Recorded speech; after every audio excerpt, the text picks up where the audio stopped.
Hello, my name is Elise Durst, a graphic design student from Berlin International University of Applied Sciences. Welcome to my presentation, where I present and defend the concept behind my visual poster created for the Applied Design Research course. My poster's visual style draws inspiration from propaganda posters, in which the dominant colors used were red, black, and white. I was also inspired by American comics from the 60s, which used graphical techniques such as emphasizing strokes and adding visual depth with halftones and dotted textures. This visual dotted technique, found in American comics, was popularized through pop art by famous American artist Roy Lichtenstein. Usually, I work with a lot of color. I wanted to challenge myself and work with a minimal color palette, so I limited myself to strictly red, black, and white. Now, I'll address the message and concept behind my poster. The quote reads, "Eyes and ears are the designer's most powerful tools." This quote relates to the power of observation, more specifically, ethnographic research. Ethnographic research is a qualitative research method where participants are observed in their natural environment. The purpose is for the researcher or designer to gain insights on how a specific user or participant behaves in a certain environment.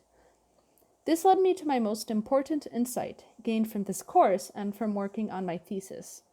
As a designer, two of the most important tools you possess are your eyes and ears.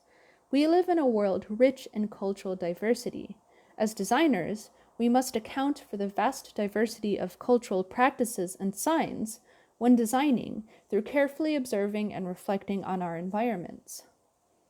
As my thesis investigates how game developers use both visuals and audio to guide players in open-world video games, it was an essential part of my research to investigate how participants played video games. I learned from my own work that ethnographic research is a highly important part of discovering how a product, practice, or experience may be reflected in the real world through user testing and observation. Some may think of the most important tools for designers to be specific softwares like Adobe products, which isn't entirely untrue. In most cases, what constitutes as the most powerful tool for the designer is a matter of perspective and of course depends on the individual. This is merely my perspective. Regardless, we as designers learn a lot through observing environments and cultures, reflecting on what we see and hear, and taking the time to translate this into our design work. We live in a world rich in diversity and cultures.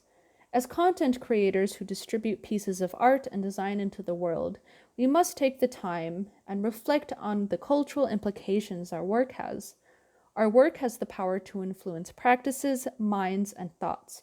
Therefore, it is important to approach design work with cultural sensitivity. To do so, we must use our eyes and ears to absorb and reflect on the world and its culturally diverse inhabitants. Thank you for listening to my presentation.